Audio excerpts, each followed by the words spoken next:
G'day guys, so I've just been building up the new characters just a touch wherever they've gone to. It takes ages, It takes it takes so much time. Just rolling their ISO sets, putting some ISOs on them, trying to put a bit of euro on them to get them to max stats and that sort of thing. Then going through the actual custom gear thing and sort of going through all the different characters, because we basically didn't get a huge amount of 200 CTPs here, and pretty well just pulling them all off the other characters. I mean, it's taken me like an hour just to get to this point. But anyway, enough of the whinging. They're kind of in a position where as soon as I put a CTP on them, that they'll be able to be played. But what we might do is, before we get to that stage, we might actually we might do a few gear chest pulls and see if we can get a CTP of Judgment. I think just with these guys with their elemental damage, it would be really nice to actually try them out with that CTP. But the issue is we've got CTP of Rage chance increased. How many crystals have I got? 45,000. It's not like I'm short of crystals. I reckon we bowl around about 30k crystals, or let's just go until we get a CTP of Judgment. Which I would say that there's probably not, I don't know, I'm not going to preempt it. We might get it first roll, may not be a great chance of doing that. So what's 30k crystals divided by, say, 700? We're looking at around about, what are we looking at? Yeah, it's probably around about 40 pulls, I reckon. Yeah, that's going to pull us up. So let's see how we go.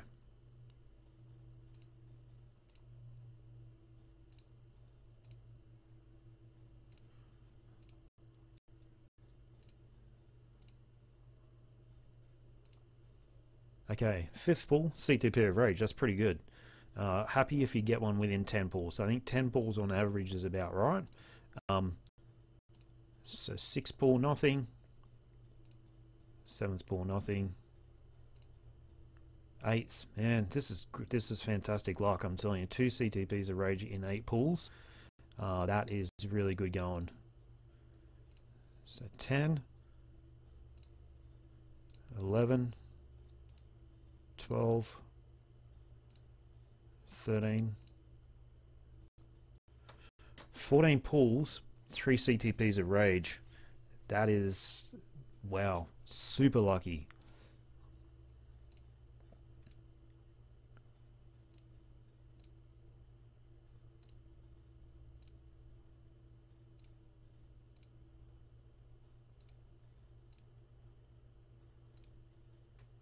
Okay, so we're up to 20. What did I say we're going to go to? 40. So we're at the halfway mark.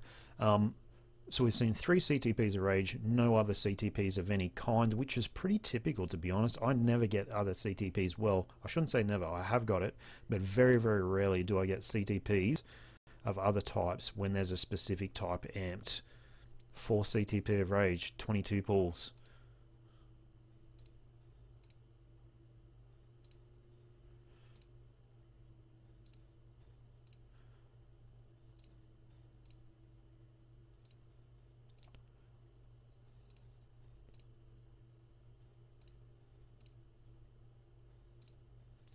$30 pulls, 4 CTPs of Rage.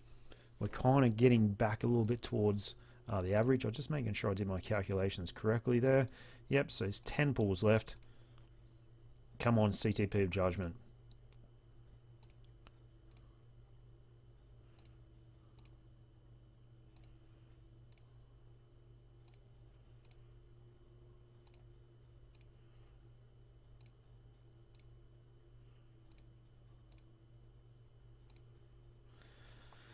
Okay, 39 pulls, 5 CTPs of Rage. So that's probably, it's probably about, yeah, we're getting above average drop rates of CTP of Rage. We don't really want CTPs of Rage though, we just want the Judgment. Last one, and nothing. Okay, so in that little session, we did get 5 CTPs of Rage. We spent, we did 40 pulls, whatever 40 pulls is, type 40 pulls, 5 CTPs of Rage. That's an above average return. We might actually just have a quick look and see if any have come at 200, which is probably unlikely, but you never know. I shouldn't say 200, that's 60%. No.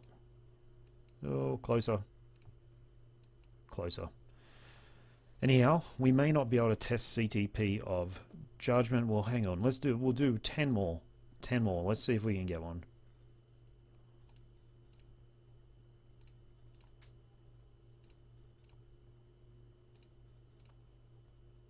Five, 6, 7.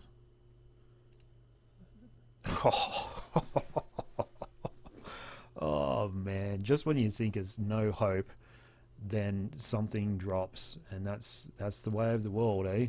So that's kind of pretty lucky, I think, because we saw no other CTPs of any type and got a CTP of Judgment. Decreases all resistance. I'm not really sure what the maximum stat is of this thing. I'll have to go back to my notes and check it out before I try re-rolling it. It decreases all resist by 30%, increased damage to all elemental damage by 200%. Actually looks pretty damn good. I'm not sure if that's max stat, but let's see. Alright guys, thanks for watching the vid. Bye.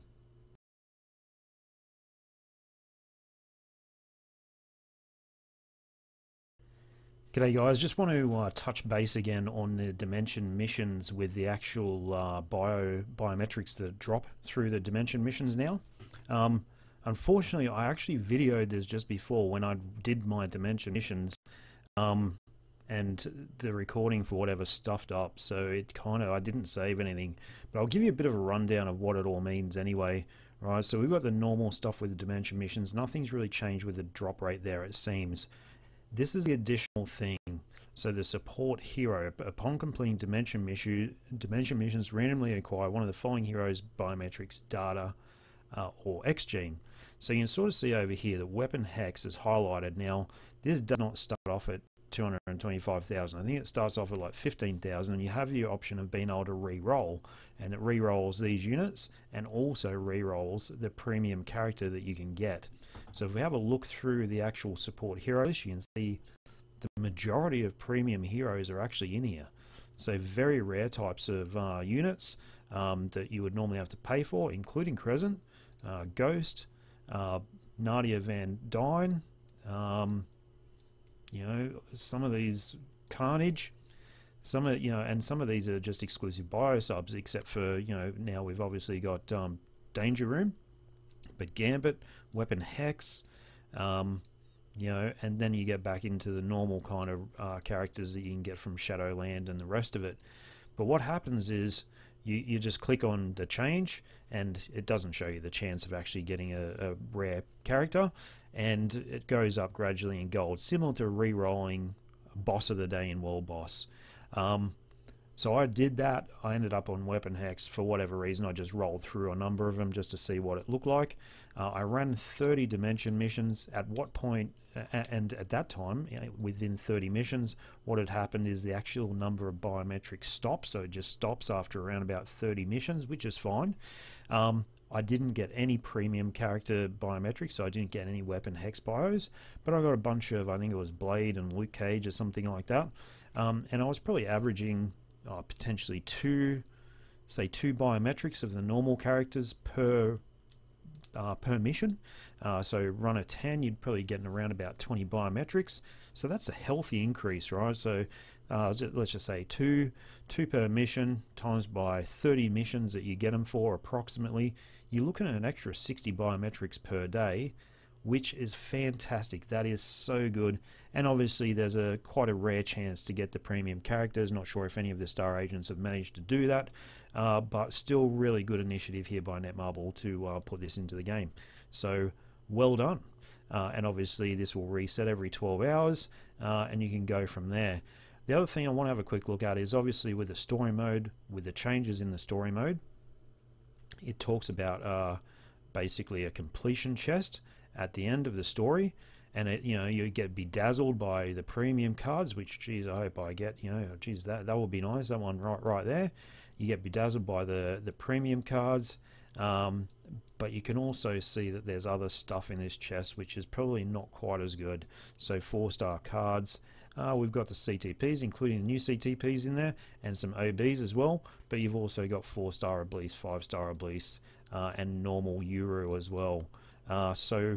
Awakened ISO, so there's quite a lot of items in there. I don't know how many there is, well over 100. So what are your chances of getting a premium item? I don't know.